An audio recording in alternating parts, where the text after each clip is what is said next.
Pear Deck allows us to take our normal slideshows and to make them interactive. And we do that all through this sidebar that comes up with our Pear Deck add-on.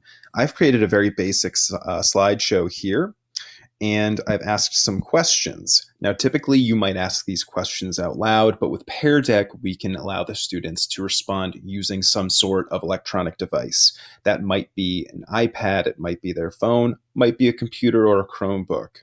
So to make these interactive, we take our normal slide, which I have here, very boring, very straightforward slide with one question on it, and we can make it interactive by using our sidebar.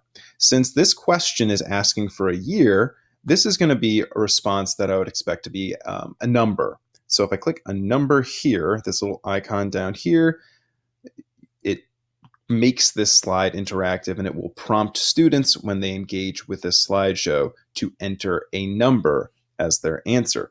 This pop-up preview shows us what it's going to look like on the student's device here. And as you see, it will come up with a box and it will prompt them to put a number in that box as their response.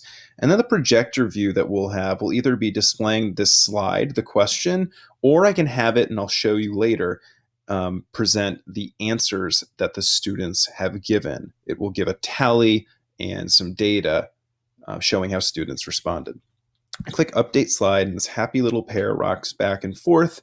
And when he's done, we'll have this bar on the bottom of our slide that confirms that this slide will now become interactive when we are presenting it to our students. There are other types of questions that you can ask as well, not just number responses. For example, this question, what types of questions can we create in Pear Deck?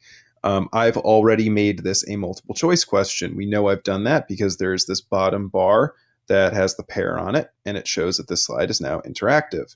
If I click choice, it'll show you the work that I've done. So here you can see I've added A, B, C, and D, and of course the answer will be D, all of the above, but you can add number responses, multiple choice questions, short answer responses, and of course all of the above. And I've already updated that slide to make it interactive. There are premium features as well. These two bottom ones, I will warn you, they are premium. You'll see down here that I've got a 75-day trial. That comes standard with any teacher account, so you will get 75 days of premium access. But don't rely on these too much if you don't plan on having your district subscribe to premium access, which they may. But these are cool features, but I will not be going into them too deeply. Now, another free feature is up here on the top of your sidebar where it says slide library. All of these slides, to the best of my knowledge, are free. Some of them do employ the draw and the draggable question features, but since they're templates, I think that Pear Deck allows them to be used for free.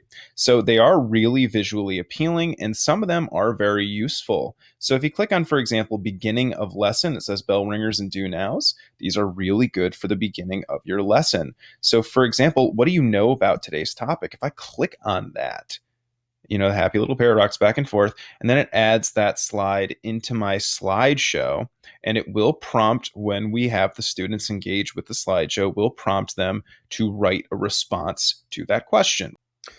There's a wealth of other really handy pre-made template slides that you can choose from, some for during lesson kind of formative checks of how students are doing, and then there are some end of lesson slides that they've created, like exit tickets to kind of assess how students have achieved the objective.